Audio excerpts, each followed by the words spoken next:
नमस्कार मित्रांनो, Satara goat farm मध्ये तुमच्या सर्वांचे स्वागत आहे। कसे आहात तुम्ही? आज आपण शेळ्यांना घेऊन आलो आहे डोंगरावरती, एकदम पूर्ण थाप्यावरती, सड्यावरती।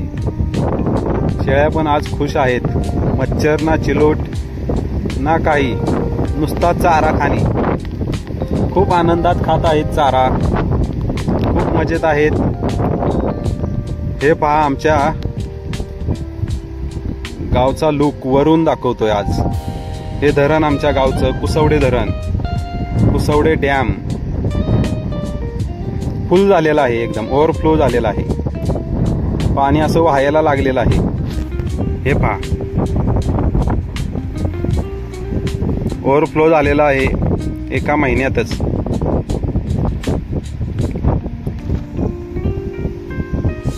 हे गाव आमचं।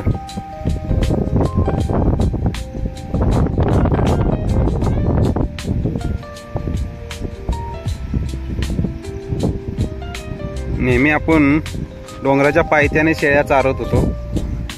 आज आपण आमच्या शेजारच्या दादांबरोबर आलेलो आहे, शेळ्यांबरोबर। त्यांच्या पण शेळ्या आहेत 10-12। हे पहा, त्यांच्या शेळ्या अशा पलीकडे गेलेल्या आहेत नाकाडीवर। त्यांच्या शेळ्या आहेत भरपूर। त्यांच्या शेळ्यांबरोबर आलेलो आहे आपण। ते दादा असे तिकडे गेलेले आहेत त्यांच्या शेळ्या आणण्यासाठी।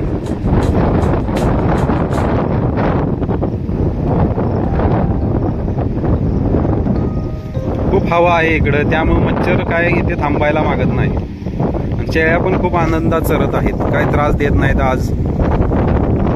नंतर त्यांचं पाय सारखं चालूच असायचे मच्छर झाडण्यासाठी। खूप त्रास देतात ना मच्छर। शेळ्या म्हणणार रोज आणा आम्हाला इकडे चारण्यासाठी। आज आपल्याला वेळ होता, त्यामुळे आज आपण आलो आहे वरती। यायला थोडा ताप आहे, अर्धा तास प्रवास लागतो खालून गावाकडून डोंगरावरती यायला। पण इथे आल्यानंतर आरामच आहे, बसायचं एका जाग्यावर। शेळ्या आपल्या शेजारी येऊन चरतात, काय त्रास देत नाहीत शेळ्या पण।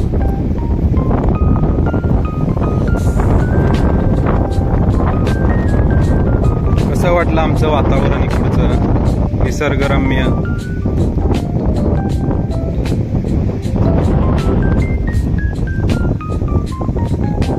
आवडलं तर लाईक करा, सबस्क्राईब करा नवीन असणाऱ्यांनी।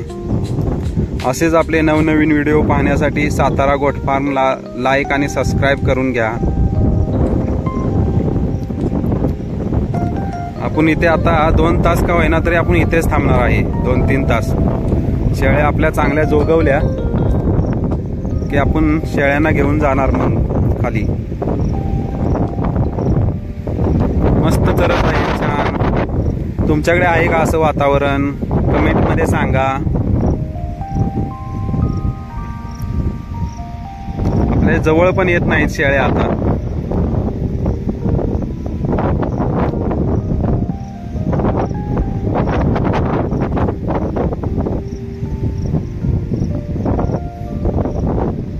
आता वेळ असला की आपण इकडेच यायचं। इकडे आपल्याला आराम पण भेटेल, नाईट ड्युटी करून आल्यानंतर इकडे आपल्याला आराम पण भेटू शकतो। हवा असल्यामुळे आवाजामध्ये थोडा क्लॅरिटी नसेल।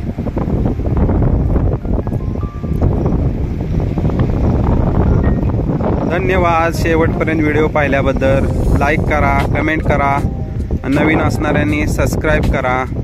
थँक्यू शेवटपर्यंत व्हिडिओ पाहिल्याबद्दल।